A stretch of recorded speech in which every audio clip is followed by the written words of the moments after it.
Assalamu alaikum. Assalamu alaikum. Assalamu alaikum. Assalamu alaikum. Assalamu alaikum. You stand, we stand, we fight, we fall. All we need is freedom. All we need is free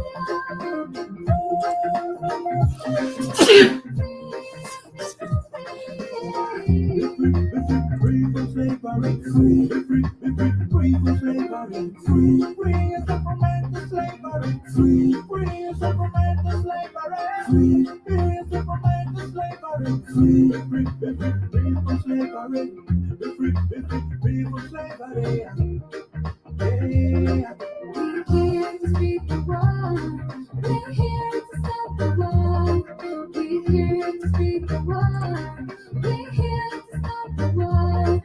We're here to speak the word. We're here to stop the war. Salam alaikum. Assalamu alaikum. Salam alaikum. Assalamu alaikum. Salam alaikum. Assalamu alaikum. Salam alaikum. Assalamu alaikum.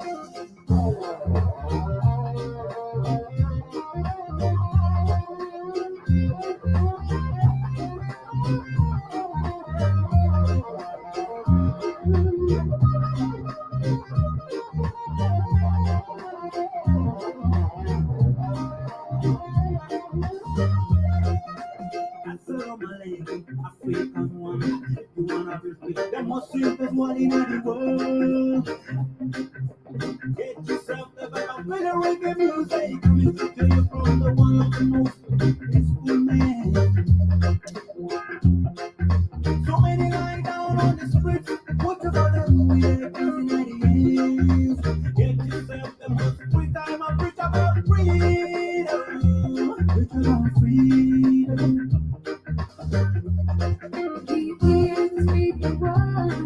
We're here to stop the war. We're here to speak the word. We're here to stop the war. We're here to أهلا. speak the word. We're here to stop the war. Better on the street is a lesson. Youth stop violence is a lesson. You have to listen and be a man. The music we are doing is not a music for fun. We are preaching, hear it loud and clear. Day, night and day, no sleeping at all. Better preach, let the people hear.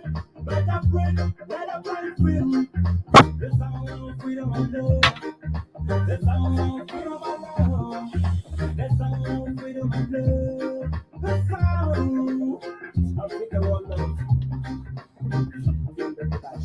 freedom and love. Salam alaikum. Morocco. Salam alaikum. Libya. Salam alaikum. Tunisia. Salam alaikum. Nigeria. Salam alaikum. Niger. Salam alaikum. South Sudan. Salam alaikum. Sudan. Salam alaikum. South Africa. Salam alaikum. Africa. Salam alaikum. African wonder. Salam alaikum. Let's sit down and be free. Salam alaikum. Did I understand? Salam alaikum. Assalamu alaikum. Salam alaikum. Assalamu alaikum. Good morning and good afternoon and good night, whatever you tune in today. This is Concerned Citizen of South Sudan going live. It is Sunday, December 19, 2021. Only 13 days away to a new year, 2022. We'll see how it's going to work. I welcome all of you, wherever you tune in tonight. As you can see below the screen right there, our topic of tonight, current political development in South Sudan. My guest will be Ustaz والكاتب الكبير دينغ دايوغ will join us here momentarily. أرحب بكم مجددا لكل مشاهدي Concerned Citizen of South Sudan في برنامجنا الأسبوعي. نأسف على الغياب الطويل والمرير، ولكن مجددا نحييكم وعدنا والشوق بعيوننا. أرحب بكم مجددا، مواضيع كثيرة جدا جدا سنتناولها في هذه الحلقة اليوم من برنامج Concerned Citizen of South Sudan. The first one here I do see on the due tonight on my list, flood in Unity State and Upper Nile as well, while there is no rains and no clarification from authorities in Juba. That's part of our topic tonight. So flooding, the flood that actually devastated a lot of people and make people leave their places and migrated to others and took a lot of life of innocent South Sudanese people. That's one of the topic tonight. And also we'll be addressing Northern Bahr al-Ghazal. There is issues with the fish. So the fishermen are fishing the fish and there is wounds on the fish. The government is not doing about that. The Ministry of Fishery and Agriculture, we haven't heard anything. Are these fish poisons? What happening? We don't know. That's why we are here tonight, to address this issue. And also the most controversial and always controversial with the regime in Juba, the appointment of President brother-in-law Gregory Dengai Dual as a deputy director of national security in Juba. His brother-in-law, keep that in your mind. He appointed his son to be a deputy of finance in J1. Not only that, there are so many who are relatives, to President Salva Kiir in this government. We talk about nepotism. We talk about favoritism in the country. We talk about corruption, all sort of stuff that we have been talking for quite some times. But this is kind of alarming. If it's not alarming to you, it's alarming to a lot. President Kiir on December 1st this month appointing his brother-in-law, the brother of the First Lady, to be a deputy director of National Security Bureau in Juba.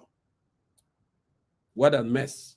We will get in the bottom of that. As I said, my guest tonight here, Al-Kadib Al-Ustaz Al-Kabir Dengi Dayok, will join us here momentarily, and we'll move on with this thing. And also on the program, Dr. Achola Yom, the Deputy Commissioner for HIV, AIDS, reported that actually 119,000 South Sudanese are infected with HIV virus. Why that's happening? There's no protection measures in the country. So HIV, we know it has been going on for a long time in the world, but the countries are taking measures regarding that to eliminate, a spread of HIV virus. But now this deputy, Dr. Achola Yom, the Deputy Commissioner of HIV in South Sudan, reporting that 119,000 South Sudanese are infected with the virus of HIV. That's quite scary. Really, really, really, really scary. So these are the issue that we wanted to address tonight. Please stay tuned as Ustaz Dengdi Dayok here will join us momentarily and we move on. But quite alarming to me that president actually appointing his brother-in-law.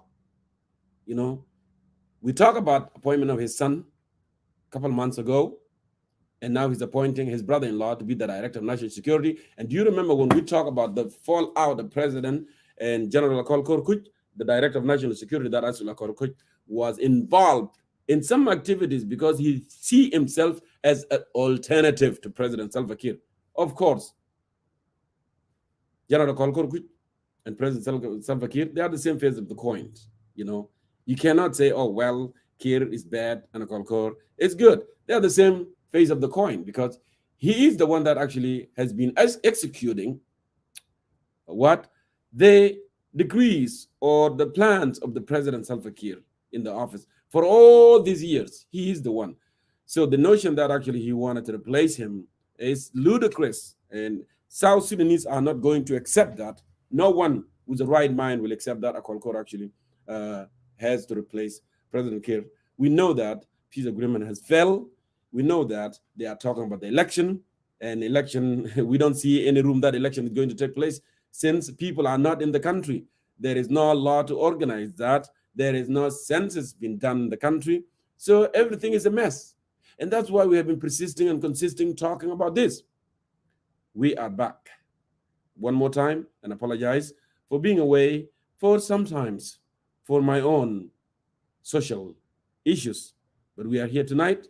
Thank you so much for tuning in. Please go ahead and share our live broadcast so many who have gone away, they can come back and continue to watch this very humble program of concern citizen of South Sudan. So let me go ahead and continue, to play this, the song about the hope and unity, and wait for our great journalist, Ustaz Dengdira Ayok. He has been away for quite some time as well. So let me see. Go ahead and share it. Share our live broadcast.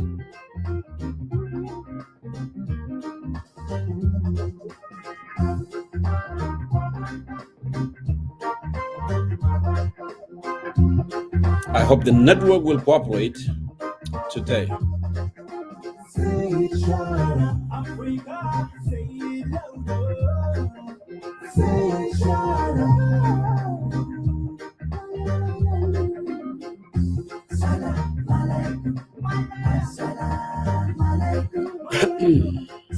Please go ahead and share and like it. Share it and like it so we can bring people back to watch with us. I already sent that to you, my dear brother.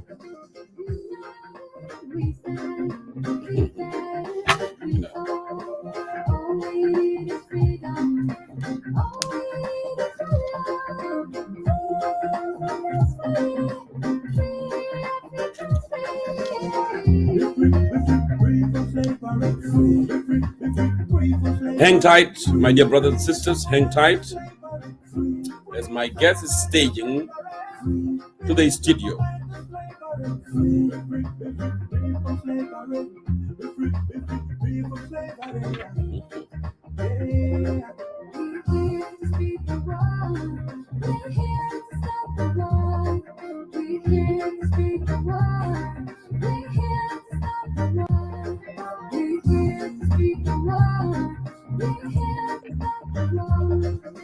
Al-Ustaz Wal-Kadib Al-Kabir, Ustaz Dengdira Ayok, welcome back and welcome to Concerned Citizen of South Sudan. I am so humble and honored to have you back on the program.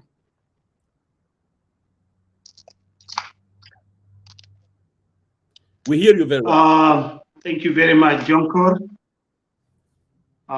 Greetings to you and to the viewers of Concerned Citizens of South Sudan. It's my great pleasure to be back in a while and to continue to talk about the issues of concerns in our country. Yes. So I'm happy to be here, and I hope that we would address the current development in South Sudan and put our viewers into a full picture of what is going on in South Sudan. So thank you for welcoming me. Thank you so much one more time, Ustaz Dengdira Ayok, for coming and for being part of this always. And with this, I must, thank you, brother, Jay Maror Agwar. I must pass, our condolences, thought and prayers to the family of a spiritual leader, Ajingdit, who passed, I believe so, 3 days ago. Our thought and prayers with the family. He's a great man, a spiritual leader of the Tweet Mayadit. One more time, Ustaz Dengdira Ayok, welcome back and welcome to Concerned Citizen of South Sudan. It has been quite some time, you have been away. And also with me here in the studio, I've been quite some time, with my own social issues that I'm going through right now. It's a positive thing. It's not a bad thing. So I really appreciate you for coming here tonight. As I said earlier, that we are going to address the issue of flood in the Unity State and Upper Nile. We are all aware that no rain. There is no rain, nothing, and flood continue, and people are really being devastated, and they move from their places. Some people lost their lives. So, and there is no clarification from the government. and also the issues that are happening with the fishery in northern Bahar Ghazal state. The fishers are fishing, and it seems like the fish are wounded. We don't know what's going on. Is it the poison? What happening? That can be danger to the life of citizens who live in that part of the country as well. That's one aspect that we wanted to address as well. And the most controversial also, the appointment of President Salva Kiir, his brother-in-law, General Gregory Deng Adwal, as a deputy director of National Security Bureau. This is so,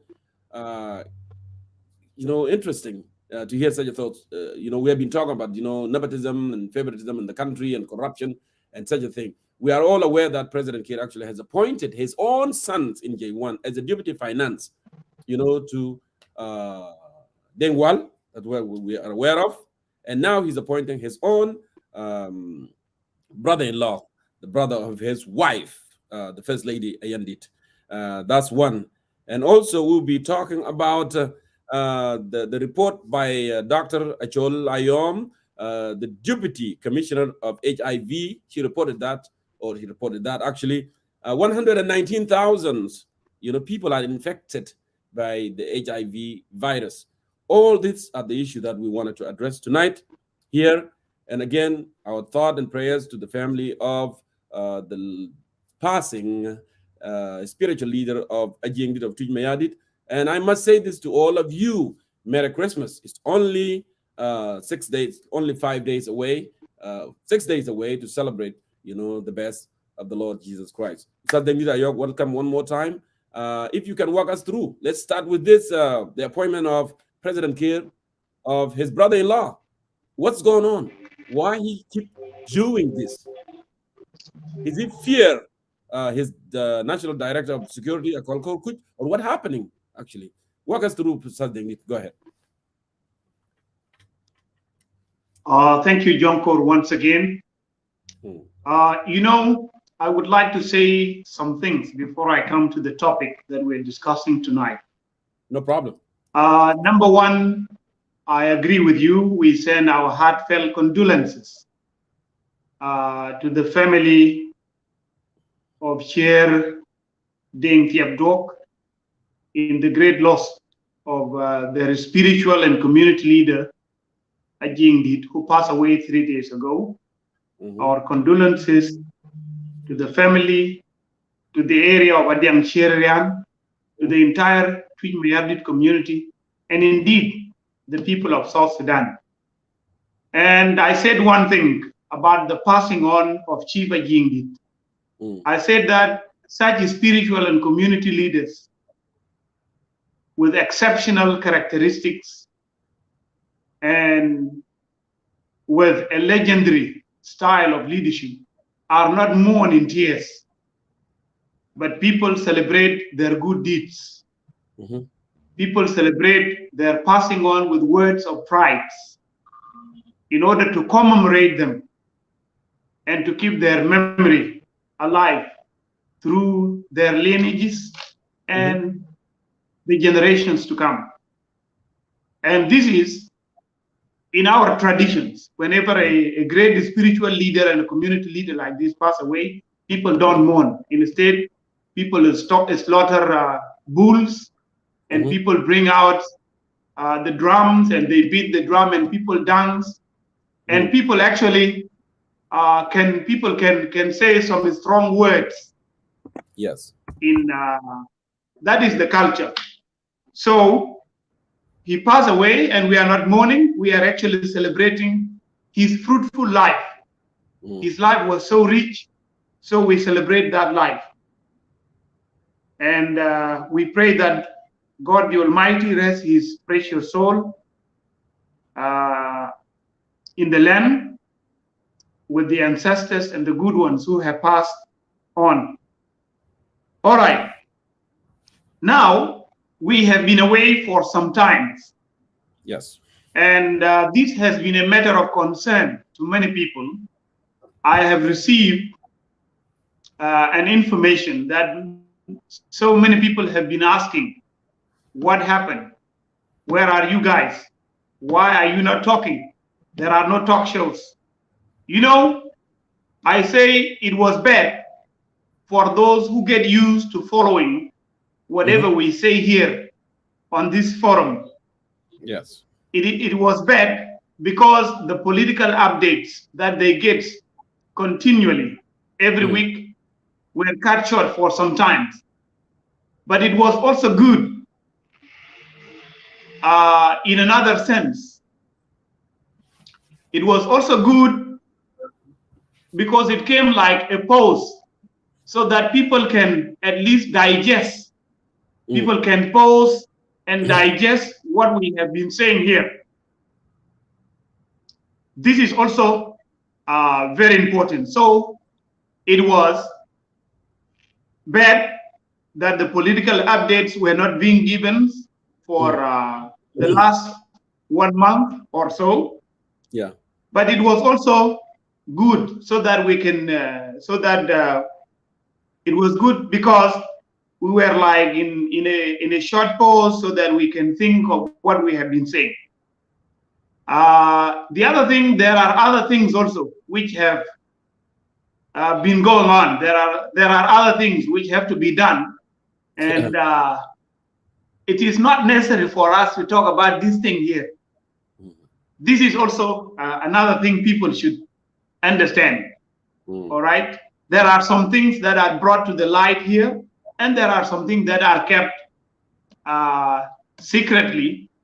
This is another thing people should also understand.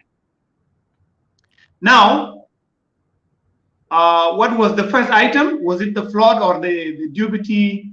Yeah, the appointment. I just, you know, when that the appointment of president. To okay. Let me start with that one. I think it's a good idea also to start from there. Yeah. We are talking about, you asked me about the appointment of Deputy Director General of Internal Security Bureau of the National Security Service in the country. The appointment happened on Wednesday, December 1st, yes, 2021.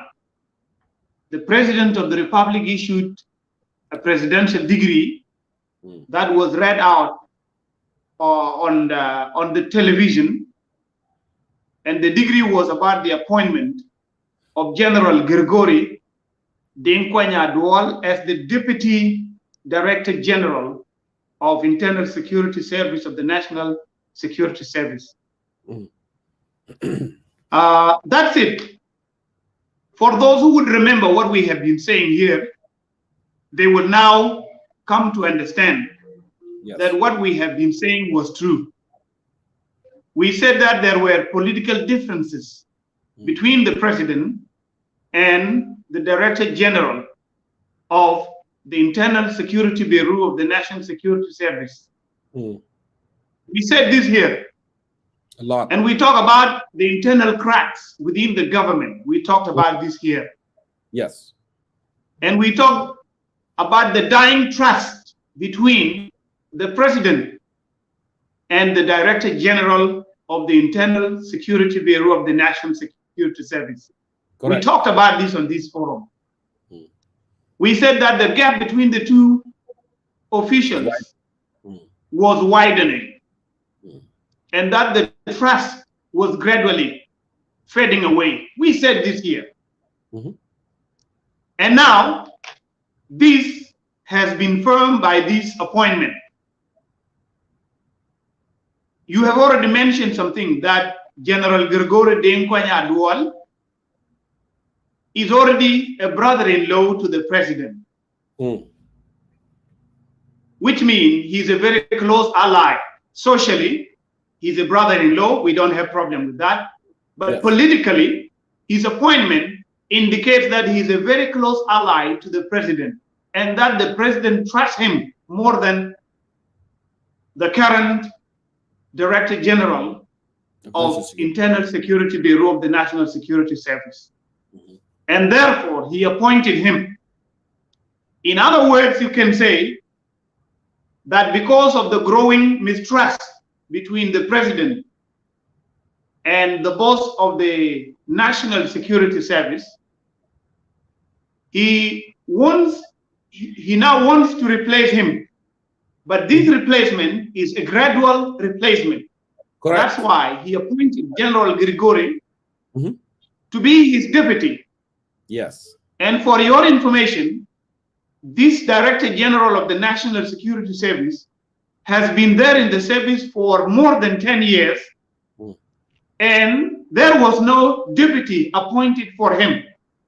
And now the question would be, why at this particular time the president thought of appointing a deputy director general for the director of the internal security bureau? Why? That's the question one must ask,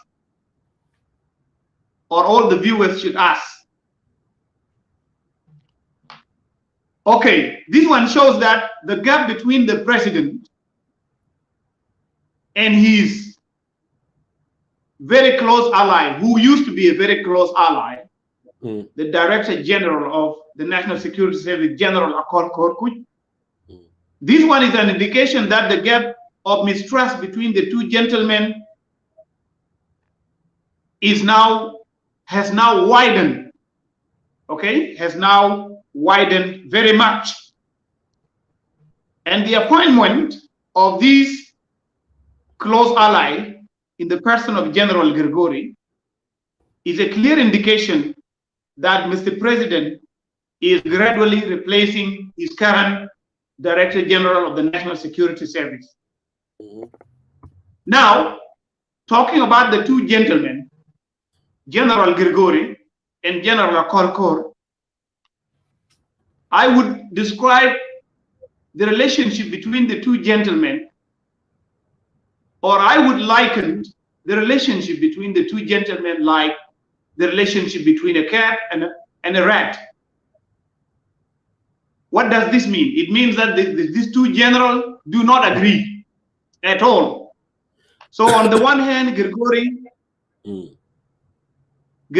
is a political antithesis to General Akol Korkuch. Their relationship is that one of them is a sun and the other one is a moon. And you know the relationship, there is no direct relationship between the sun and the moon. No. When the night comes, the moon has to rule.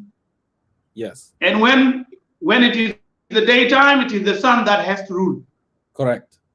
So the two gentlemen are running in two different orbits. It has to be very clear. There is no agreement between the two gentlemen. And that's why I said earlier that the appointment of General Grigori as the deputy to Akol Korkuch is an indication that the growing mistrust between the president and Akol has now taken effect. Okay? Yes. This is one thing. They have never agreed since the beginning. You see, there is no agreement between the sun and the moon. They have never agreed since the beginning of creation. So politically, the president would now invest. He would now invest politically in the differences that would occur between the two generals, General Grigori and General Akol. And he would take advantage of those differences to entrench his political, to entrench their political differences. Yes. For his political benefits, or to entrench his political power. And that one of General Grigori. The differences, there would be differences between the two generals. And the president would invest in those differences for his own benefits. And one of these benefits is to entrench his authority or his political power. This is one of the things that people should understand. Why? Because the relationship between the two is not natural, as I said already. It is like a relationship between a cat and a rat. General Akol will be the grand victim in this political dispute. He will be the grand victim. And the truth must be said. he has already fell short of the J1 glory. And that's why a deputy was appointed for him. So General Akol is at the stage. He is at the last stage. All right. General Akol is done and he's at the last stage. And as they say, he might be kicking his, he might be now making his last kicks, the last kick of a dying horse, as they say. So this is what I can say, and I can say full stop. The people must understand that the Director General of the National Security Service is being gradually replaced for obvious reasons. The man that is now appointed to be the deputy of the current Director General is a very close ally to the president, and the president trusts him more than the current boss of the Blue House. And so differences are expected to arise between the two gentlemen. The president would then invest in those differences and exploit them for his own political benefits. And Akolkor would be the victim in these political conflicts, and that would be his end. I said it is a gradual replacement. Why? Because Akolkor has been a man, has been a powerful man all these years, and he has been there in the national security. And he is like a tree that has deep roots all over the country. And so his removal is not going to be an easy thing. And that's why the president has now started to remove him, but in a gradual manner, because he has all the roots everywhere around the country. So he's going to be gradually removed from his power, and his deputy shall be the next boss of the Blue House. So this is what I can say about this appointment. If there is any other aspect which I might left out, then you can remind me before we go to the next item. Correct, Ustaz Dengit, especially Kolkur has showing that actually he can be an alternative. He has been, moving around for quite some time, actually involving himself. He trained, some national security who are loyal to him, actually. And president is aware of that. He's aware, and that's why there is a fallout. And you put it correctly. It has to be gradual because it has roots, everywhere. And his boss has to be careful. If we remove that quickly, it might be backlash or fire on him. And that's why he's doing such a thing. And we talk about it, as you mentioned. We talk about here in this humble forum a lot, the fading relationship between president and the director of national security. We talk about it a lot and a lot and a lot. And these are the results, the thing that we have been talking about. Sometimes people, they were not, the same page with us, but now they can see what's happening, there is no smoke without fire, as they said, So, Saz David Ayok, thank you so much, for that, for elaboration. And I think we need to move up. It is also an indication of family domination over the state power, because you have mentioned something about the appointment of a son within the J1, and now the appointment of a brother-in-law in the Blue House. So this one is an indication of family dominations of the state affairs. Yeah, exactly. Because they want to be in control, and they want to be in control in key installations positioned in the country to remain in power, because we have known that actually President Kiir has been buying time. He has not been there to implement or for any developmental project in the country. It wasn't, for the last 16 years. So now if there is any threat to his seat, it will do whatever it takes, to remove the person that actually try, to threat his seat, because that's what it's all about. He mentioned that in 2017 in Addis Ababa, when he was confronted by African leaders saying that your people are suffering. Can you give up the power and sign this peace deal and go home? And he said, go where? Why should I go home? And he made, very famous, quote, said that, what is my incentive? And we have been saying that your incentive is when your people are living in peace and harmony, when there is security, when there is a clean water, when there is a hospital, when there is a road, when there is salary are being, delivered on time. These are incentive of you, to go with the legacy. But President Kiir has not showing that for a very long time. His interest is to remain in power until he died. So yes, domination of the family. His son is in J1 with the finance, and now his brother-in-law to be the gradually to take over the national security of the country, so he can keep watching, who is saying who and who really a threat to removing from the power. So suddenly, let's move on to the next item. In the northern Bahr al Ghazal, these days, the fishermen are suffering with what's happening with the issue fishing, and fish actually has wound in their body when the fish are fish. So this is a matter of concern. It should be a matter of concern with the state authorities, with the locals, and with the national government as well. But we haven't seen any concern whatsoever from the from the national government. So what is your intake in this? We wanted to make sure things are taken care of. Go ahead. Yeah, indeed, that one is a matter. It is a matter of concern. As you have said, I saw the pictures on social media that some fishermen went to the river fishing. As they were fishing, they catch some fishes. And to their dismay, the fishes that they catch were wounded fishes. There were some wounds on the fishes, and the pictures were displayed on social media. And people watch or look at those pictures with dismay and great disappointment, and a lot of question marks in their minds. Question marks that are never answered until now. However, the most surprising thing is that the state is very silent on this matter. And so there are speculations. Some people are saying that this could be an environmental problem. Some people are saying that this could be pollution in the river. And now our people in northern Bahr el Ghazal are very afraid. And according to the information I have, people stop eating or consuming fish from the river there, because people are now in a situation that you can refer to as uncertainty. People are in a situation of uncertainty.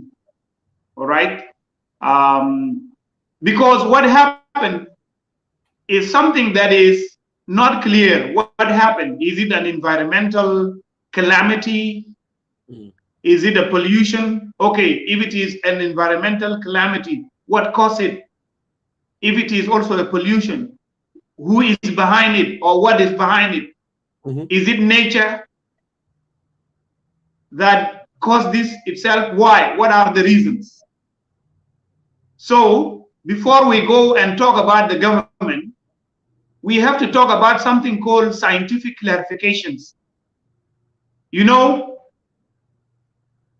our doctors, the medical cadres, have to take a sample from those fishes.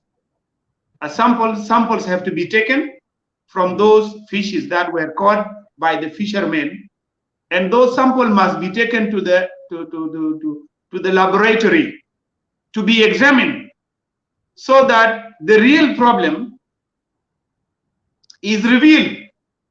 Because this one is something that appeared in the environment in water. A sample from water also must be taken for examination. If it is pollution, people will find this. If it is something else, people will find this. So this is how the state should have acted or should have reacted to this one, instead of ignoring what went viral on social media. And now the government is silent. The Minister of Health, two ministries, by the way, the Minister of Health, the National Minister of Health, and the Minister of Environment. These are the ministries concerned in this matter, but up to now they are silent. And people are in a situation of uncertainty. There are a lot of suspicions and doubts. There are a lot of questions that have been formed in the mental space of so many people without answers. So people are puzzled, people are astonished, people are not feeling safe. There must be a clarification from the Minister of Environment, and there must be a clarification also from the Ministry of Health as to what happened. And this clarification has to come after samples of water are taken to the laboratory, and samples from those fishes are taken to the laboratory and they are examined, and the real problem is revealed. Yes. People should not keep quiet. Now, people are suspicious because they are now pointing hand to the unknown sources that could be accused. Who should we accuse now? Should we say somebody came and polluted our water in order to harm our people? Okay, you would accuse somebody in vain, and you don't have what? You don't have evidence. If it is an environmental problem, then those who are environmentalists have to go and study the problem and tell us later on what is the problem. Because, you know, South Sudan is a country that is open to everybody. People from walks of life, from around the world, are going to South Sudan. They are flocking into South Sudan. Most of those people are good people. But some people may come there to harm people. Who knows? Yes. This may happen. Because these are some doubts in the minds of the people. And they could be true and they could not be true. So everything is possible. This is what I want to say here. Everything is possible. It could be true and it could not be true. However, the scientific evidence that shall be presented after this will be the one to exactly tell us whether it is an environmental problem or a pollution. And if it is pollution, then we have to find the suspect and what is their intention exactly. Their intention, I think, is clear if that is true. Their intention is to harm the people of South Sudan and to make sure that a big number of people die. And if this is true, then those who are behind this are enemies of the country and enemies of the people of South Sudan. So the government that is in South Sudan, who think that it is the government which is there for the people, and we know that it is not a government for the people, if they really care about people, which I doubt, they should investigate this matter and make a scientific clarification to the people of South Sudan before we accuse any vacuum, as it is now the case. So this is what I can say concerning this matter. Our prayers are with our people in northern Bahr state. We pray that God the Almighty bless them, that God Almighty be with them and protect them and remain unharmed. We love peace and we love safety for all our people in all different parts of the country. Thank you. Thank you, Sasdeng Ayog, for that elaboration. Indeed, yes, there's so many things. It could be somebody wanted to harm, people of South Sudan through, the water, through the fish. It could be, who knows? And that's why authorities are always has to be alert, because they're supposed to be there for the protection of the citizen, which is, it doesn't seem like to be for the last 16 years. But I really also, advise those at the local level, to be really alert about this thing, because at the end of the day, it will affect the local people, to be on the top of it, try to connect with, non-profit organizations so they can do more investigation, because it seemed like we are a country with no government that concerned for the safety of the people. And that's what's happening. This is a very, very serious matter for the fish to be wounded, fishing them and they are wounded. That means there is something, really, there is a certain something that it will affect people. If not now, but in the future. It is very dangerous. It should be taken into account. It is very serious. It is very, very serious. Yeah, people in Northern In Barakazal should not. addition to this, Brother Jonkor, Mhm. our viewers should understand that the government of the Republic of South Sudan has allowed some people who consider themselves to be the custodian of the rivers in South Sudan. The government has allowed those people to carry out what they call clearing. They are carrying out something they call clearing of the water course in our rivers. So who knows? Maybe they poured something into the water that has caused those wounds on the fishes, and those fishes cannot be consumed by human beings because that one is not safe now. So this one could be true also. Okay, I'm not accusing them, but I'm just giving this as an information so that people should have an idea. There are some people that are allowed to walk throughout Bahr area, and not only Bahr even Upper Nile. And they are allowed to be clearing the water course in the Nile to ease the flow of the water. These people are allowed by the government of the Republic of South Sudan. Correct. Maybe that could be something coming from them, and maybe not. All right. Yeah. Until a scientific clarification is made, then our doubts would be cleared. Yeah, the clouds of doubts that have been formed in our mental sky would be cleared then. Indeed. Thank you, Sir Dengit. I really, really appreciate you for elaborating. It's so alarming to me, these issues, which is not clear there, what's happening. Sir Dengit, let's continue to the next item. Flood in Unity State. People have been devastated, huge number, many have been dying, and even flood happened in a time that it's not a rainy season, and government is not doing anything about it. I know we're still referring to a government because it's supposed to be government for the people and by the people. And that's why we're still referring to the government. Regardless, these are the people, these are the ordinary South Sudanese citizens in Upper Nile, in Unity State.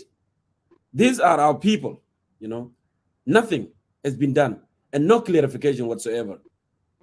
What do you take to something on that matter? It is a very sad thing that Unity State is deeply submerged in floods waters,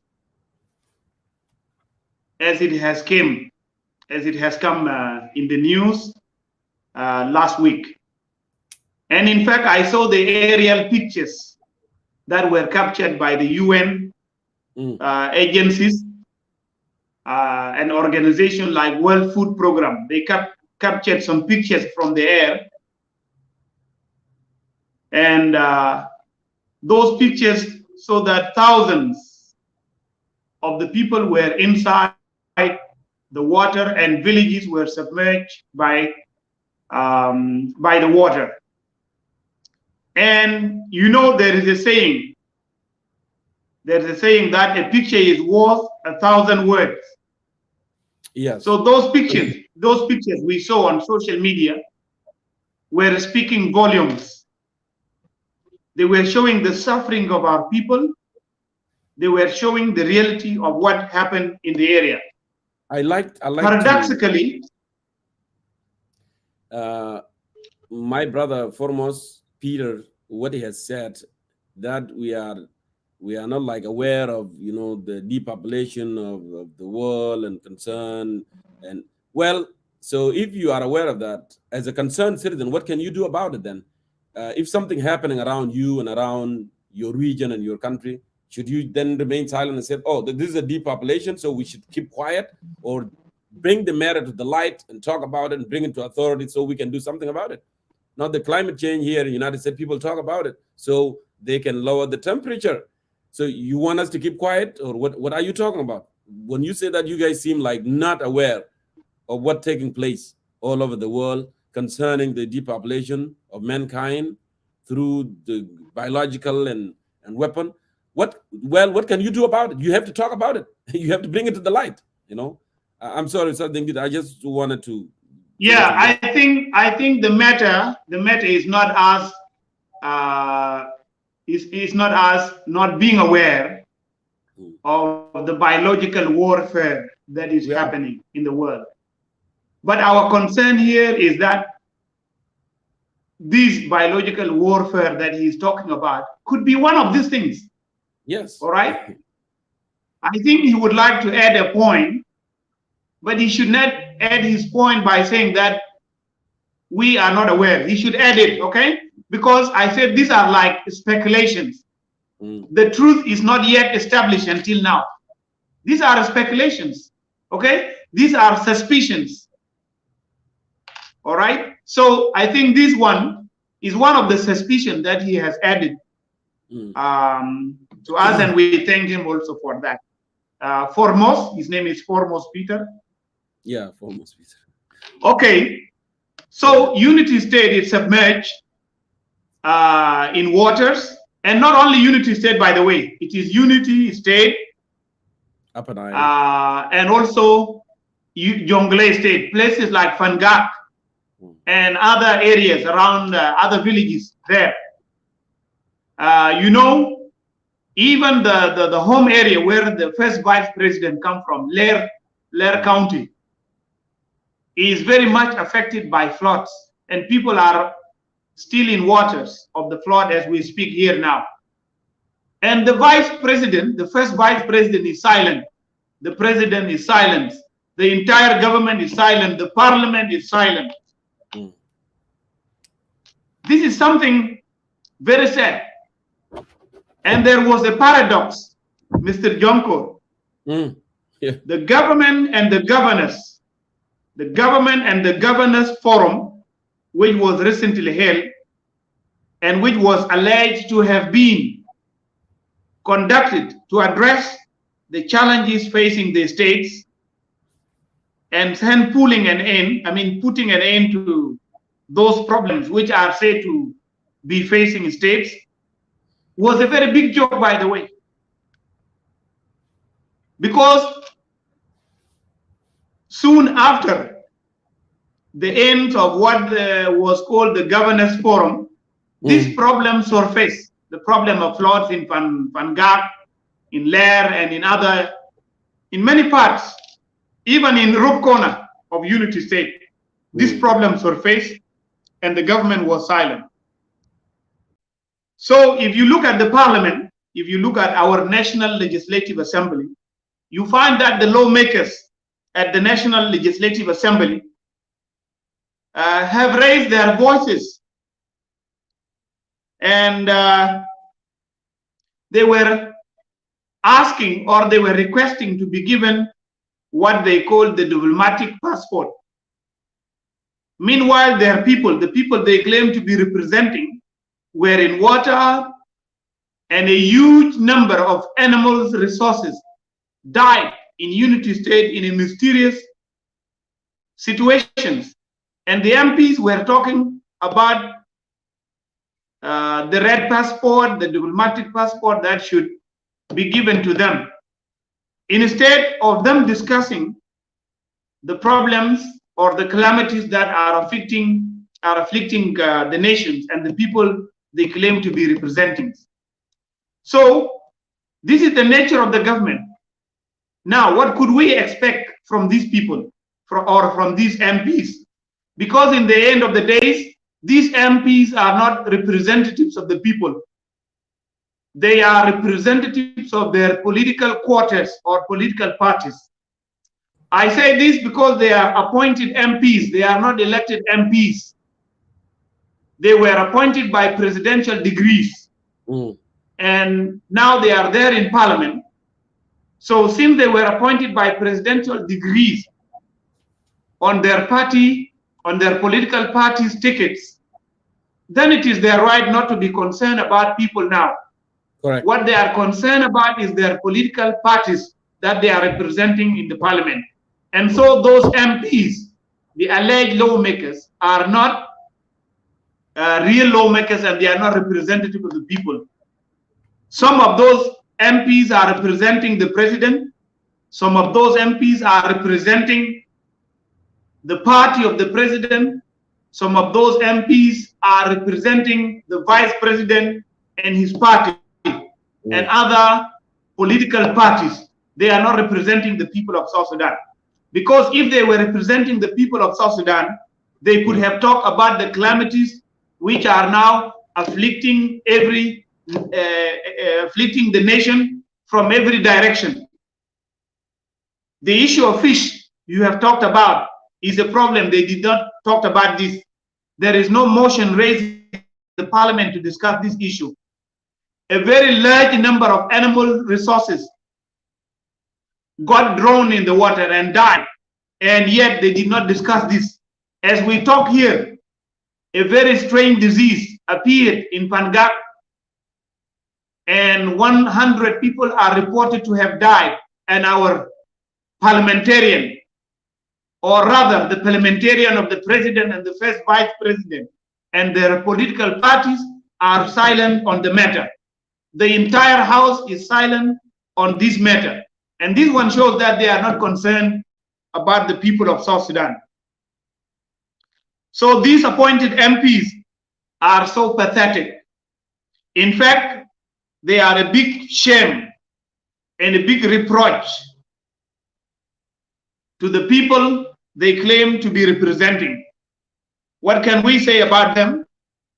In a nutshell, they are appointed MPs by presidential degrees. They are representing the one who appointed them and their political parties and the tickets on which they were appointed. They are not representing the people of South Sudan. And that is why they are not concerned about the common men and women of the Republic of South Sudan and what is happening to them. So this is what I can say about this. Now, there are so many questions. Because this matter is a matter of concern now. It is alarming. Yes. Because since there is no rainfall, the seasons of rainfall has ended, but yet there was a flood. So people are asking questions. Why are floods happening when there are no rains? Because what the people of South Sudan know is that floods usually in South Sudan are usually caused by what? By heavy rainfalls. Yes. When there is a heavy downpour during the rainy season, people expect floods to happen in places like Awil, in places like Bor, and other places in South Sudan. But this one is exceptional because it is happening at the time when the rainy season has come to an end. Yes. So what is behind this matter? Many people are asking this question. What is behind this matter? Because this is exceptional. This is unusual. What is behind it? The government is also silent on this. They did not make any clarification to the general public because they are not concerned about this. But according to some information, or to an information that we have, we would like to tell the people of South Sudan that there are speculations. I still consider them as speculations, and they could not be true. I mean, they could be true, I mean. What are these speculations? The speculation are that there are nations, there are countries that have built dams along the White Nile long time ago. The information said that some of these countries, or two of these countries, have closed some turbines in those dams. And when the turbines are closed, it means the water would now stop. And according to the information we have obtained, these two countries have done this, and the flow of water stopped along the White Nile. And the purpose why this one was done was to test the effect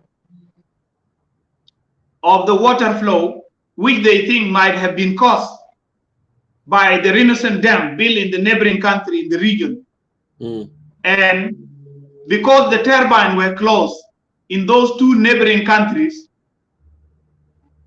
there was the water got accumulated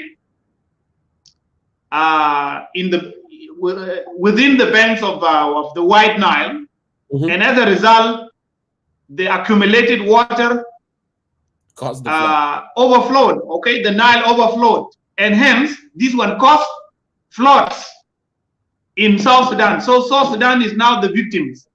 Do you see these guys? This is the information we have obtained, and this is, and I believe 90% that this could be true. Yeah, it sounds like this one could be true, because there is nothing that can cause floods when there is no rainy season, because it is not logical. You see, nature has its own laws. When there is rain, people expect floods, but when there are no rains, people don't expect flood. So this one is like a man-made calamity caused to our people. And I assume one thing, Mr. Jonkor. I assume that the government of the Republic of South Sudan is aware of this fact. And the government of South Sudan is deliberately keeping the people of South Sudan in darkness. The government does not want to inform the people of South Sudan. Because if the people of South Sudan know this, then they would confront the government. That's why the government is silent on this matter. And the silence of this the silence of the government on this matter, in my opinion,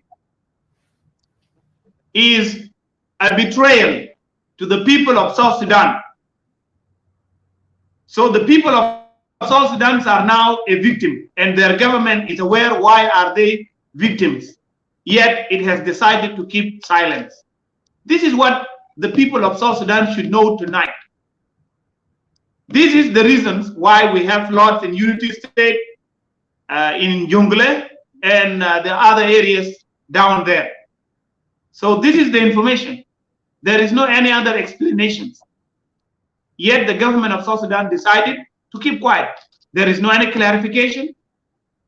And people are wondering what is happening. Why this flood is at this time? Because the people of South Sudan are aware that in the month of November, the rain stops. Now it is winter time in South Sudan. It is a short period for winter season, which would be followed by a long summer, and which shall be followed by another season of rain or rainy seasons. This is the matter.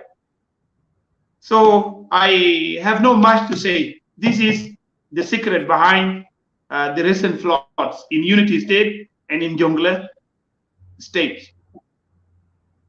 Thank you, Sajjangit. It's very, very sad.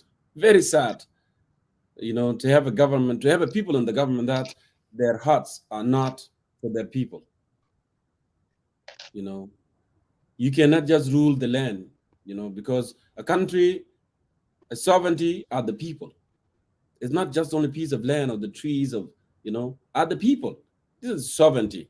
So it's really, really sad. And that's why, you know, we are keep pushing and persisting, you know, and resisting this, you know, tyranny regime that actually don't care. They don't, you know, they just care about themselves.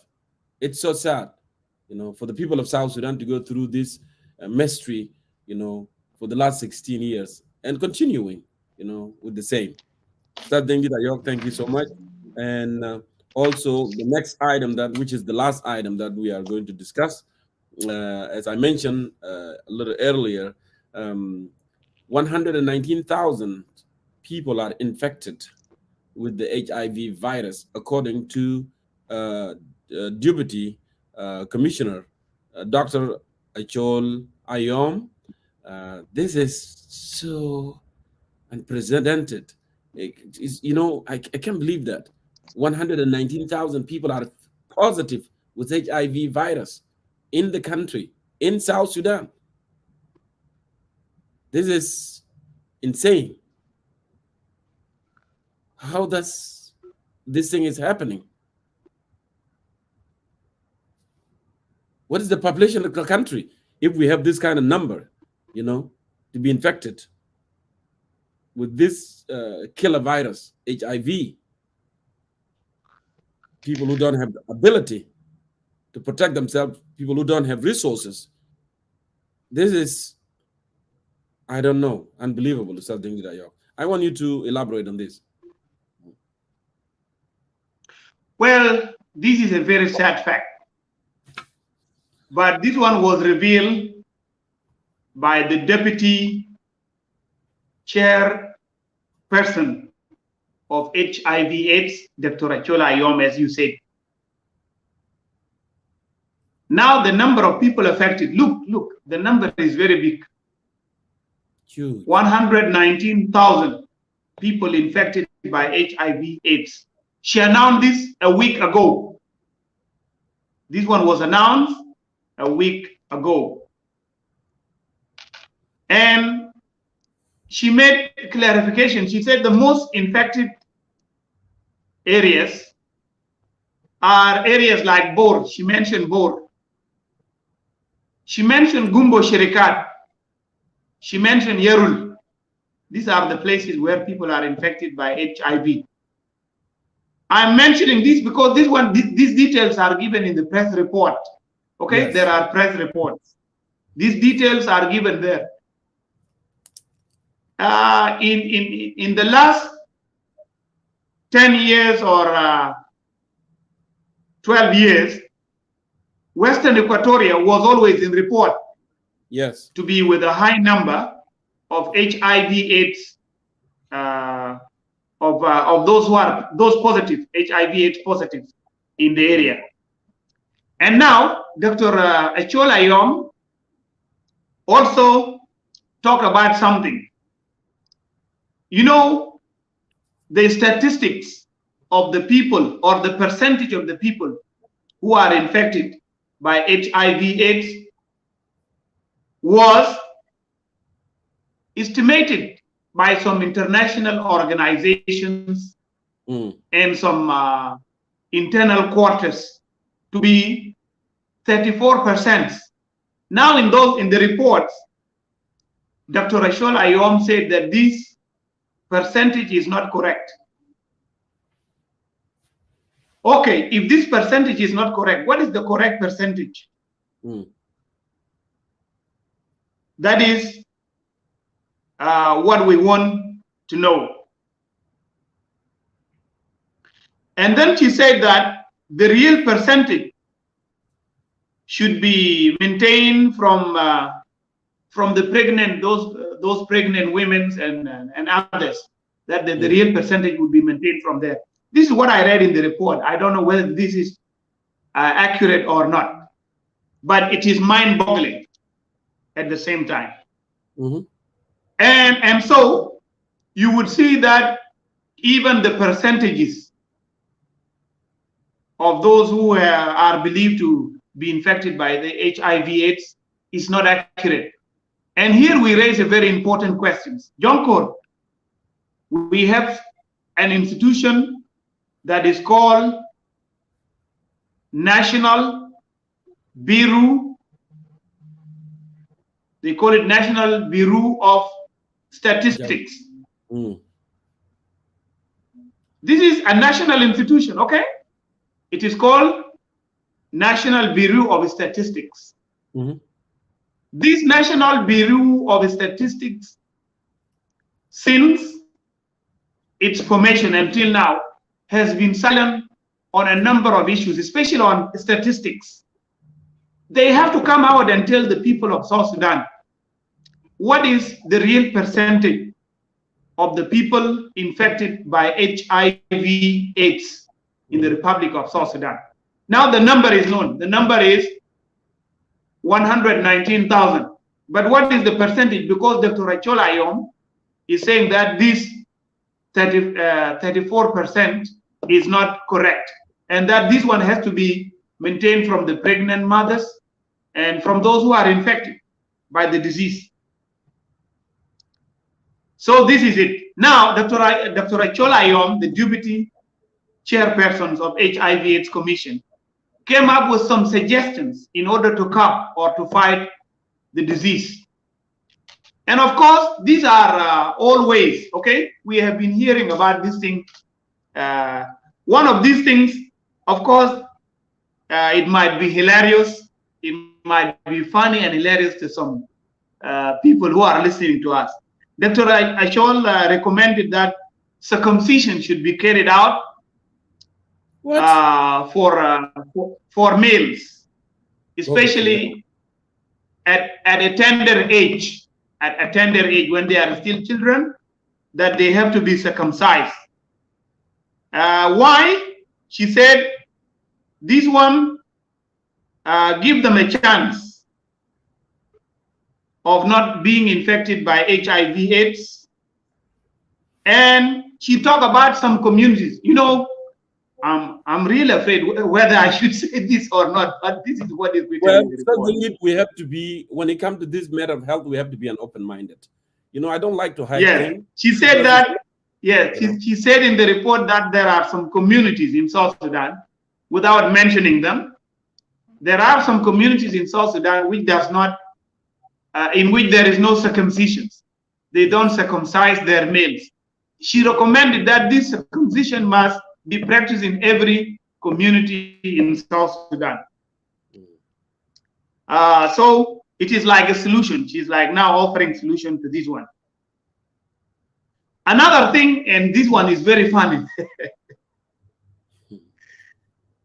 She attributed Dr. Achola Ayom. She attributed the large number of people infected by HIV in South Sudan, especially in the area of Gumbo Shirikat. The men, she's now talking about the men infected by HIV/AIDS in the area of Gumbo Shirikat. She said that the reason behind this is that they are attracted to the light-skinned women. And this one is an indication. In my opinion, this one is an indication to women that come from the neighboring countries or even in our country. Women that use, I think that's the fact, some substances to bleach their skin so that they look light skins. And the dark men of South Sudan, those men with dark skins in South Sudan, she said that these men are attracted to light-skinned women. And therefore, a big number of them are infected by HIV/AIDS. And then she said this one has also, this issue of light-skinned women has opened another door, or has now created another problem in South Sudan. That some South Sudanese women who have dark skin buy substances which are used in skin bleaching, and they use them in order to have light skin so that they are attractive to South Sudanese men. You know, these are sad facts. They are mentioned in the report. Yeah, correct. And that this one has increased the number of men and women who are infected by HIV. Of course, somebody who is listening to this might look at this thing as a funny thing, but these are facts. These are social facts within our social structure. So this one is sad. And we thank Madam Deputy Chairpersons of HIV/AIDS Commission for revealing this to the people of South Sudan to know. Now, the awareness, the public awareness about the danger of HIV/AIDS is no longer going on in South Sudan. This is one thing. And who is responsible? It is the same government, but the government is not doing this, is not playing this role. This is something very clear. So our population need a continual awareness about the danger of HIV/AIDS, because we need healthy population in the Republic of South Sudan. We need healthy men, we need healthy women, so that Right. we also have healthy generations. Okay, so that we occupy our rightful place among the nations and stay healthy and work for the well-being of our land and our people. This one is very important. So there must be a continual awareness. I agree with Dr. Ashola Ayong on this point. There must be continual awareness. The other thing, the government also must put down some measures. Because, yeah, Jonkor, I want to say this sincerely. Sexual immorality in South Sudan is not controlled. It's not. And that's why this disease is getting spread. And I have heard, I met some people who talked to me about this phenomenon of sexual immorality being something that is widespread in South Sudan.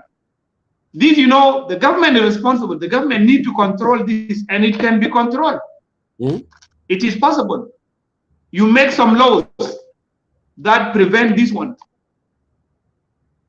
But these issues of sexual immorality and adultery is dangerous to our people. So we need to have some laws that will control this. All right? And to reduce sexual immorality in the society, if not completely stopped, then we have to reduce it. Yes. Recently, the former mayor of Juba City, Callisto Lado, was doing this, and I was very happy. But the way he was doing it was not also acceptable, because some women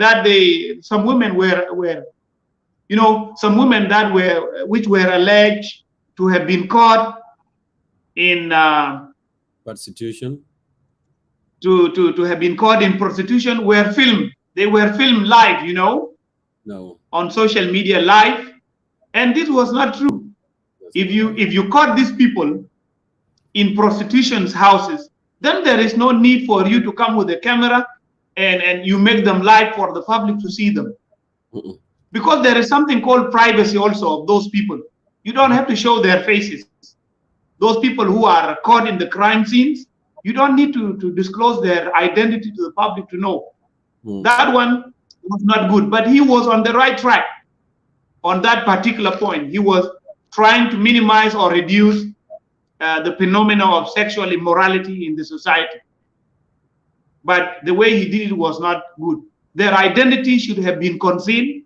The public should not know them, but the public should be informed that some men and women have been arrested in houses of prostitution.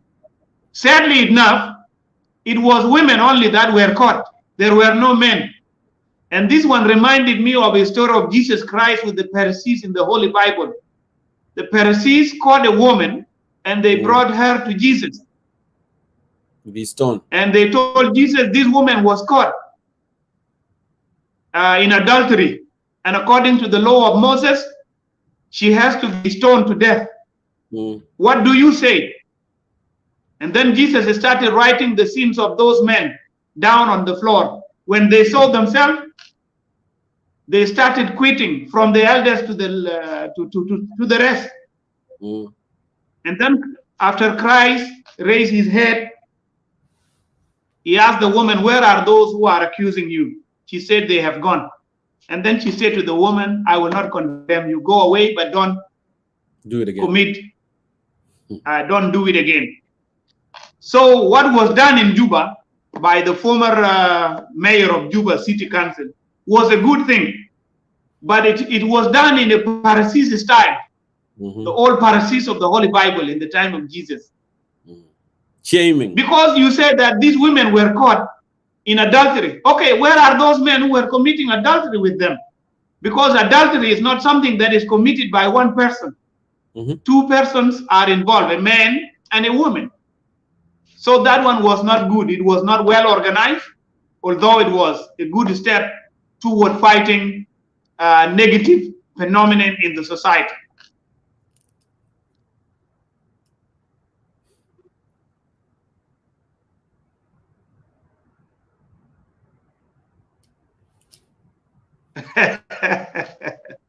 Okay, thank you very much. Thank you very much, our veteran politician, and senior citizens, Dr. Aldo Ajo, for that point. I'm really elated to see you agreeing with me on this point. Yeah. So this is what one can say about the issue of HIV/AIDS. We expect this number to be reduced through doing some these practical suggestions that were made by the deputy head of HIV/AIDS commissions, and some things that we have suggested, such as fighting immorality in the society through laws that have to be formulated by the National Legislative Assembly, because we have to keep our people from these things. So this is what I can say, Jonkor. If I left out something, you can remind me, please. Yeah, no problem. So thank you so much. This is a very important, actually, topic, and it is a matter of concern for every citizen in the country. You know, I like the quote by Dr. Francis Medingding. You know, sometimes things are happening, our people don't want to talk about it, and they know this is a danger. And because of culture of shame, people are shamed, because if you say this, you say, oh, why do you talk like that? Why do you do this? This is shameful, you should not say that. But something has to do with the health, and it will spread and spread and spread and spread until you get to where you are. Thing that people do in private, actually, they do their wrong, but instead of educating others, to be aware, this is not the way it should be done. It should be done this way and that way to avoid all this crisis. This is, we are lacking in our country. Our communities are lacking that, because sometimes when you speak up your mind, people say, oh, this guy talk, just talk. It's crazy, but it's not craziness. It's speaking the facts, and these facts will help you. Hata zola gadi gulda da crazy zato الكلام ده بيساعده هو, لكن he doesn't want to speak it out. نفسه زول كويس, زول محترم, he doesn't want to speak up. Yeah, that's a look. This huge number, 119. This is a crisis of the country, and our people need to understand this. There's that young shabab. The color of his skin is not a measurement of beauty. This is what I learned. It's not a measurement of beauty. You can be as white as ice, but you are ugly. So what? You can be dark as, whatever, but you are beautiful. Dark as charcoal. Yeah, the charcoal, yeah, and you're still beautiful. So the notion that people think if it's lighter and it's beautiful, or if it's dark, it's not beautiful, it doesn't mean anything to me, because beautiful is beautiful regardless of color of their skin. So our people need to understand this. America Wayne guiding ma kulu guiding ma nas green eyes, blue eyes. Because baratana ma fi ahla minhum. That's what I know so far. Ma fish. So she's right, Dr. Achol, she's right, because I see that a lot of young Shabab Bezat always, they go that direction. By the way, when you come to this country here in America, South Sudanese, they were number 4, the beauty queen of Africa. Number 2, number 2, something like that. They are the most beautiful. I'm not just saying this because I'm a South Sudanese. The reality. Madaru takun abiyat wala takun green wala takun whatever, takun beautiful. Okay? But then authorities, protection is protection. Look, our people always, they make fun of condoms. But this thing that can protect you, I know, because you are going to think about sexual morality, you are going to do this anyway. But why don't you want to protect yourself? It doesn't make any difference. It's the same thing. And instead of going infecting yourself, this is a better way of protecting yourself. Nothing wrong with it. Oh, this is not good. And the worst case scenario, they try, you say, no, this is not a good thing, but it's for their protection. I know some people, they may not like this way, I'm talking now. They would say, oh, this guy is out of control. Why he's talking about this and all this thing? Like it should number us 119,000. Where you going to go? In the country. And actually, she's right with the map that, from Gumba to all these areas, these are the things that are happening in the country. So it is a role of everyone, to take care of this and take the measurement. Protect yourself, protect your partner, protect your community. And this is what you can do. You can do simple things. Like sometimes it's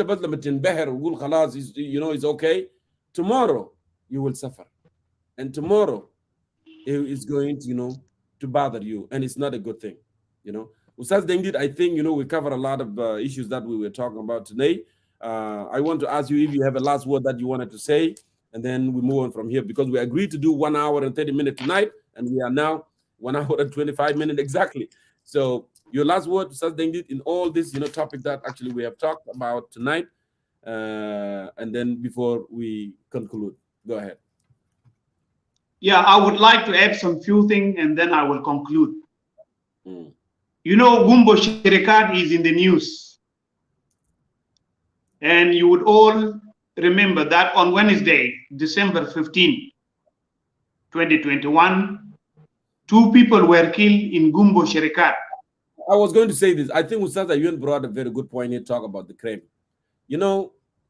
Authorities should abandon the exportation of crime, bleaching crime to the country. Should do that. There's a lot of product from Mexico. They are not allowed to come here because you have to protect your people. But bleaching, we are okay. We love it. They should ban that. We should not allow the bleaching product to enter the country. Should not allow. And Jonkor, you see, in America where you are, when the black people in America say that black is beautiful, our people here say black is beautiful. When they are bleaching it out, this is a paradox. This is a contradiction. Go ahead, Ustaz Dengit. Yeah, I was saying that 2 people are reported to have been killed in Gumbo Shirikat in a land dispute last Wednesday, December 15, 2021. In some report, it is 2 people. In other report, it is 3 people. And in other reports, it is 4 people. في جريدة بتاع أستاذنا أخونا مايكل كريستوفر قال ده 4 أفراد أو قتلهم. والجريدة في ناس بيتهموها بالصفراوية طبعا. في other news outlets, the online news outlet, قالوا ده 3 في another news outlet وقالوا ده 2 في another news outlet. So this is what came. All in all, the issue of number is not very important here. But what we have to know is that there are people who were shot dead in Gumbo Shirikat. And the issue was a land dispute. Now, this one is very much related to the government. They said there was a committee formed by the president of the republic to sort out issues of land in Gumbo Shirikat. And then this committee went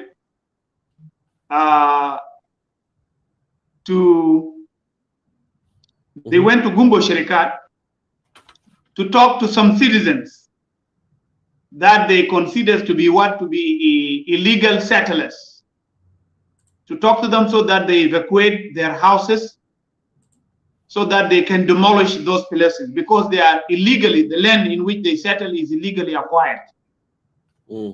And then a confrontation happened between the citizens in the area and the committee. And you have seen on social media a picture of bulldozer that was burned, and a police car was also burned in the scene where the confrontation took place.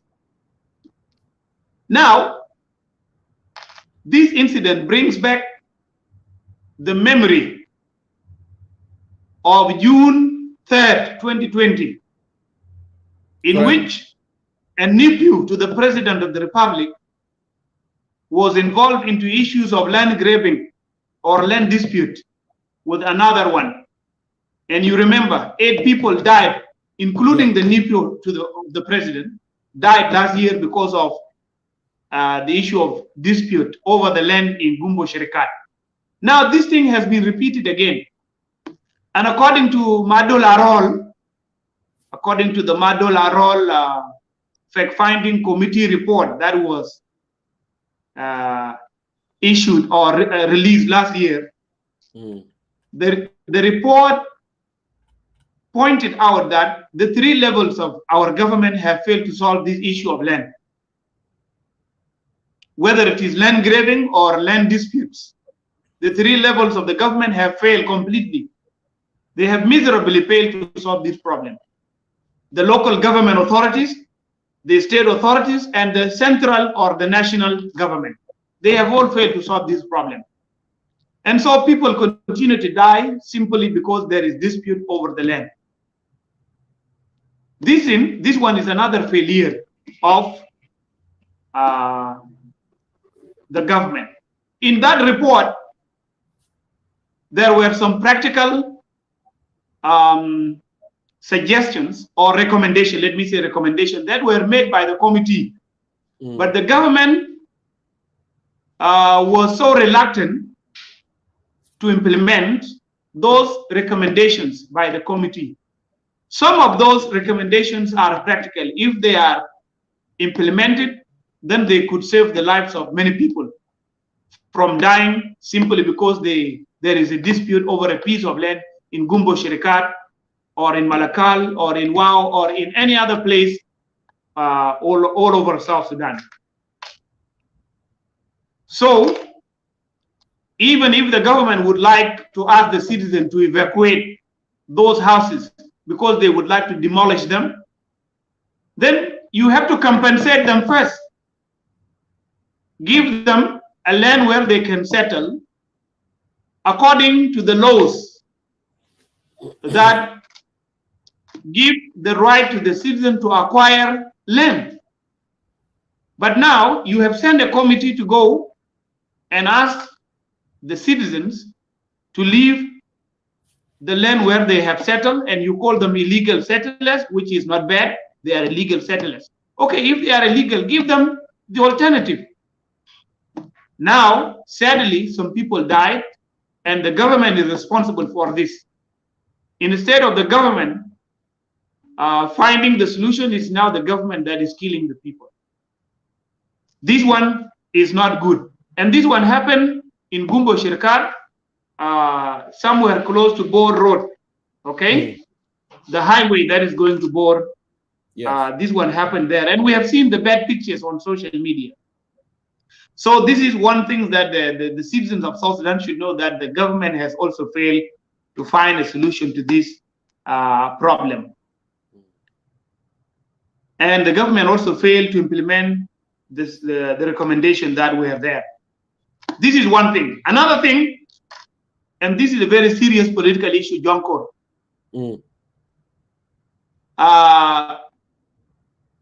Toward the end of this week, or last week, toward the end of last week, the deputy minister of Foreign Affairs of Ethiopia paid a visit to Juba and met the president. And they discussed with the president the allegations made by the Ethiopian government against South Sudan to have been supporting, or to be supporting, the Ethiopian rebels that are fighting the government of Abiy Ahmed in the Tigray region and in the Amhara region. You know, there are allegations that South Sudan is supporting the Ethiopian rebels. It is sending weapons so that they fight against the government of Abiy Ahmed. So the government of Ethiopia dispatched the deputy minister of Foreign Affairs of Ethiopia and met with the president and discussed these issues. And of course, you are aware that Michael McQueen is on the media talking, refuting these allegations, saying that the government of the Republic of South Sudan is not involved in any support, in any form, to the Ethiopian rebels that are fighting the government of Ethiopia. And he's starting to narrate the long history between South Sudanese and the Ethiopians. But these allegations are true, because last year, the leader of the TPLF was in Juba. Some of the opposition figures of the Ethiopian rebels are in Juba. And now the deputy foreign minister was in Juba and met the president, and they discussed these issues. And the president said that his government has a support to the government and the people of Ethiopia. This is another issue that we have to talk about. This one is in the news. It is already there in the news. For those who are following the press, these ones are there. So this is another regional case that we have to talk about. Based on what we have said, in my final words, I would like to tell the people of South Sudan that the government that we have is not a government that cares for the people. This government is not representing us. It is a government that is representing its own self. It is a government that is representing its own interests. You are left to the mercy of God and to the mercy of nature. It is God the Almighty that is watching over you. Do not think that you have a government that cares about you, whether in floods or when there are environmental problems or strange diseases, or when there is war, or when there are land disputes, or when there are calamities in the nation. There is no government to take care of you. So you are the oppressed people. You are under the oppressions of this government. It is this government that has divided you, the people of South Sudan, along tribal lines. It is this government that is promoting others and demoting others, the same people of the Republic of South Sudan. It is this government that is qualifying others and at the same time disqualifying others. So this government is not your government. If it is not your government, what should you do? Should you remain silent? Should you be oppressors without any reaction? Should you be oppressed while you keep quiet? Don't you know your rights? Bob Marley says, stand up for your rights. So it is time for you, the people of the Republic of South Sudan, to stand up for your rights. How long shall we continue to be silent? How long shall we allow the people who call themselves liberators to oppress us, the people they claim to have liberated and redeemed? How long shall we allow a lawless government to practice lawlessness in the Republic of South Sudan at our expense? How long shall we allow the councils of the evil people to reign in our land? How long shall we allow the government that is dividing our people and favoring others against others? A government that has created dispute between our communities in Malakal. A government that has created war in so many parts of our country.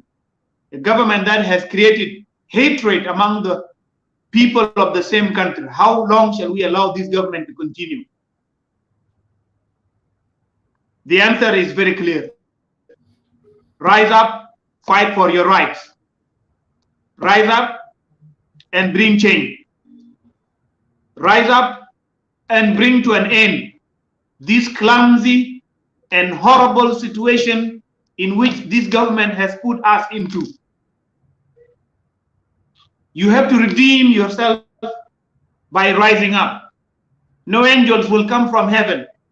No foreigners will come from elsewhere to free your mind and to free the next generation It is only you.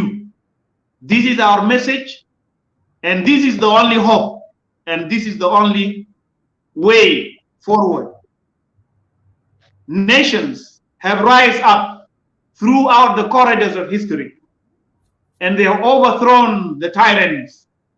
It is the time for the people of South Sudan to rise up. Today in Khartoum, the people of Sudan protest, and I saw many South Sudanese on social media sharing the pictures of the protest in Sudan and encouraging what is happening in Sudan, and they are not encouraging it in their own country. This is very sad. As long as you encourage revolution and change in Sudan, you better encourage it in your country, South Sudan.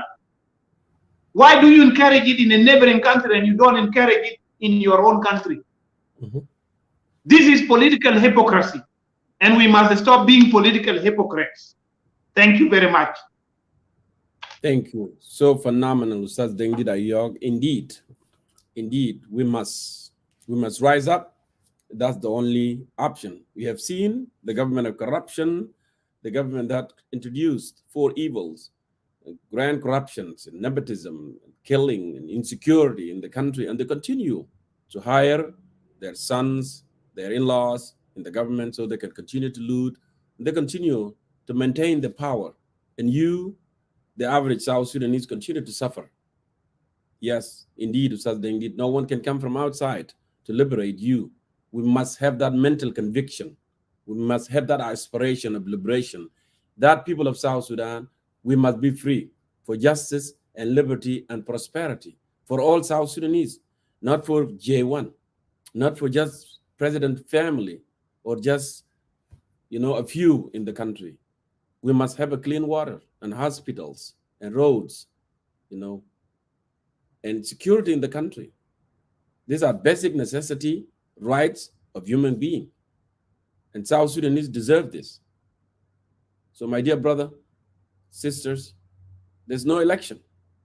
They are buying time. And they continue with political deception that they have introduced for a very long time. 16 years of war, 16 years of economic meltdown. They will continue to do so until you rise up. Remember, every hunter will go and shoot a lion, but the lion doesn't speak. And always every story will glorify the hunter. And that's why they say, until the lion knows how to write, every story will glorify the hunter. You don't want to be shut down every time your right have been taken. That is stealing your future and future of your children. And that's why we must rise up. Thank you so much for being part of Concerned Citizen of South Sudan. Thank you for watching today, and we'll continue. See you next week. Merry Christmas.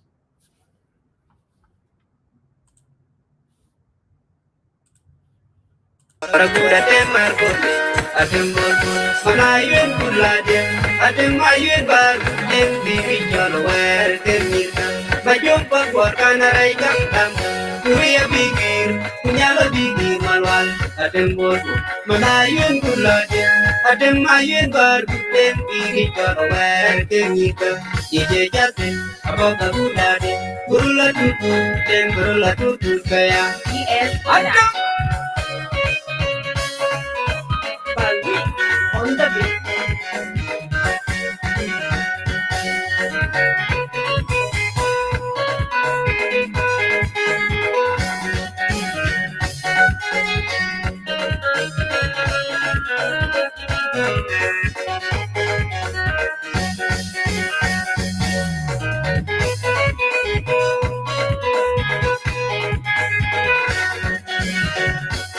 Chiguir poti koiru de anul karang gori amangal padil korang wal undi wal dojo padil ban wajar o ami bola dela ruwati daya ben poke chiguir poti koiru de anul karang gori amangal padil korang wal undi wal dojo padil ban wajar oh, amigo, la tierra, ruwati daya tenpoke, wabien yerienti, la tierra, wabien ke bokas, kubi kunyut pan kwalatia, kuparke kuwati kwali jalwande. ben ye nya tari tan nen chi wo ye ru pa tin tu wai ke pai ayo wa bi yen ye ye ti ko la tue la ru wa bi yen ke po ga ku bi ku nyu pan kwa dio ke kwa ke ko wa ti kwal di cho wan de ben ye nya tari tan nen chi wo ye ru pa tin tu wai ke pai yo trong di nhân kwa dio adita trong di nhân kwa dio ye tin ko la tue ma di da ô phật vì là bên bên hoa tề game từ đanวันให้เจงมันว่าเลยว่าเตะเกมกูเย็นล้านไปยมมาเตะนั่นเลยมีก็รันเอาอาเตะยมจ้องยินยังพอเดียวมาดีดาจ้องยินยังพอเดียวยินยังก็ไปยมมาดีดาโอ้พอดีละเป็นว่าเตะเกมคือด้านวันให้เจงมันว่าเลยว่าเตะเกมกูเย็นล้านไปยมมาเตะนั่นเลยมีก็รันเอา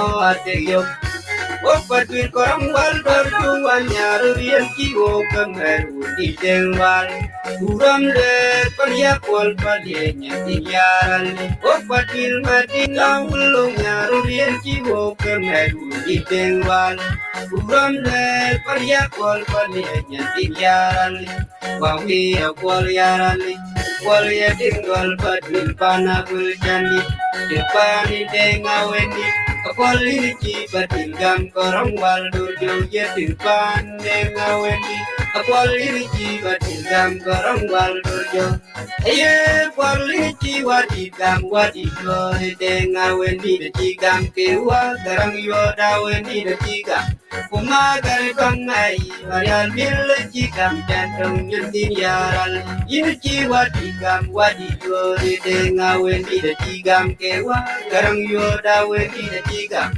Kuma gari bangai varial bil ci gam jantong nyentin yaral Lalu wangga pan pade yaral Kayan lang walang garang yo daweni Walang cholong iyan mang lupa bil panachong it Yinar din bang malengit Wewen yinar majang dengir Majang deng majang irareng wir paner Dan cekir kenyan palin yaral Nalo ramdal pan pade yaral Kayan lang walang garang yo daweni Walang colong iyan nang long padil panajang it Yinar din bang malengit Wewen yinar majang dengir Majang deng majang irareng wir paner Dan cekir kenyan palin yaral Didiku Wajah umur kemayan wan wow Alau di tengwal Kulinun jangang yudain wan padut panyo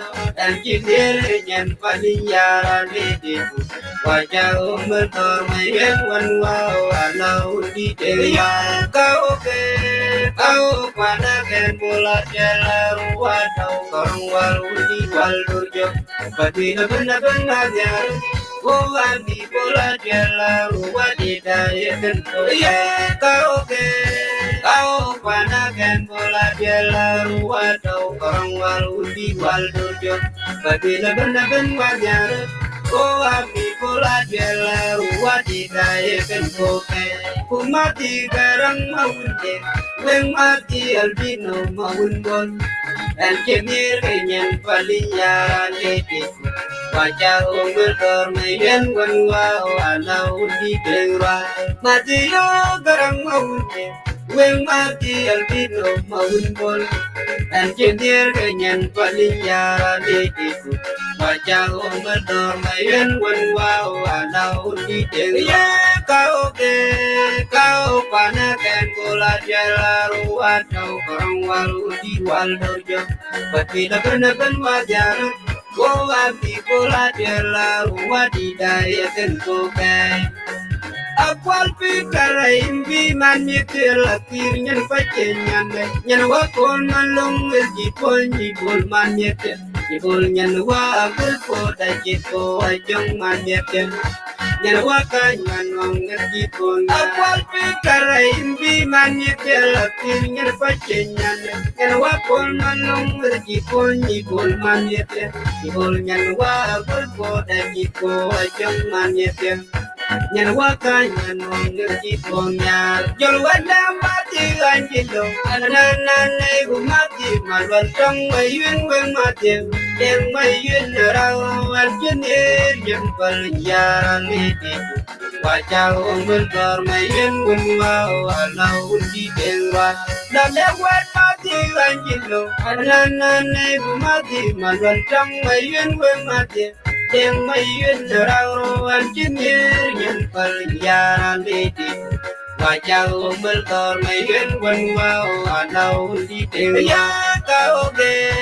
kau panakan bola jelaro atau kerangwal undi wal dojo pati leban wajar ambi bola jelaro wati dayakan pokai kau panakan bola jelaro atau kerangwal undi wal dojo pati leban wajar ambi bola jelaro wati dayakan pokai na bentuk cinta kal pakude kaciurai kaya na kongga juaji bana di muajiya alaji ni jar pakude undi belwal na laben kaya na kongwa mai kumya wa karanga ngong menyangiri manyaral kewa ngarapen wa manyaral yelan jam magang dinat kalau jong ngadang magang di da jong magang di jong pinweri nyilwal pel jong marial bai cayele na bentuk cinta kal baku dia kaciurai kaya na kongga juaji bana di muajiya alaji ni jal baku dia undi belwal na laben kaya nen kongwa moy ya wa karang ngong menyang dia menyaral ke wangarap benwar menyaral yen lan jam jam magang jenat kalau jang ngadang magang di da jong magang di Ajau tungwari nilwan kwel jong marial bay jayegale kudiam je alwel yarali alwel ngode ukenyen kal yarali undi tengwar jagtong kajam je yang yarali yang ngode ukenyen kal yarali undi tengwar kantong awong yarali awong mayan kolje nyen kal je undi tengwar kudiam je alwel yarali alwel ngorde ukenyen pal yarali undi tengwar jabtong kajam je yang yarali yang ngorde ukenyen pal yarali undi tengwar kantong awong yarali awong mayan kolje nyen kal je undi tengwar kuyan lang jam nyen pin yarali kunyan kan yiwaka Jol yarani jol jam dinyan tin yarani penyan kan yika jol yarani jol jol yedin banyan jeng derang matu manubare lana gorda kacau pipinya cemu kan nerber poen kan mama lengayan makir tiara jalo pon mirjin nijer pon diar balinjaral ipon mama Maria manyali kacau pipinya cemu kan jangan puan kan mama aku nyana kencang yang dipuadil kan mama aku nyana kencang Jiyali jengwa garang garga Yelan mama pungwal kwan Bideng yarali Kacau bibenya jemogan Yedeng yarali jengwa garang garga Yelan mama pungwal kwan Bideng yarali Kacau bibenya jemogan Don puleng na yo muleng Jalang kedintin yui bandel Jam jitin yana tarway yang kongje dawai yang peljali ran pulori ayong dulori jalan ke jentini wi banget jam jekini na dawai yang kongje dawai yang peljali yang abu ready tengok tul yang tinggal pajon cirajong ke tengok dana pen mayen pajon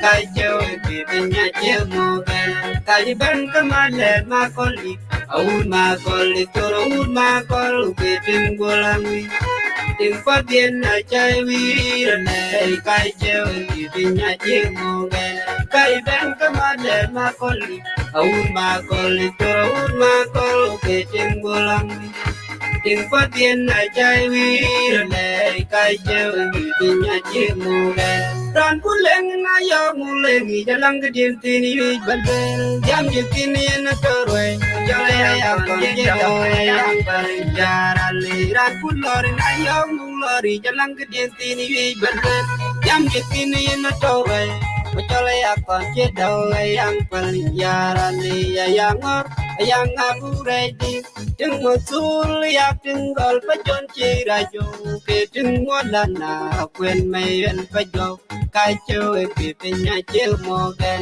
cái gì bên cái mà lên mà con lịt mà con lịt đồ mà con kê trưng bùa lâm trưng bớt biên này chơi vi rồi để cái chơi kì bên nhà chiều mò ghen cái bên cái mà lên mà con lịt mà con lịt đồ mà con kê trưng bùa lâm Tiếng phát biên là chơi vi rồi này cái chơi vì tình nhà chi mồ ghê mà chung qua quả cana ray cam đạp kuria pikir punyala pikir malwal atem bol mana yuen kulate atem mayuen bar kutem kiri chola wer kenyika DJ Justin apa kabudade ulat tu telen ulat tu kaya ada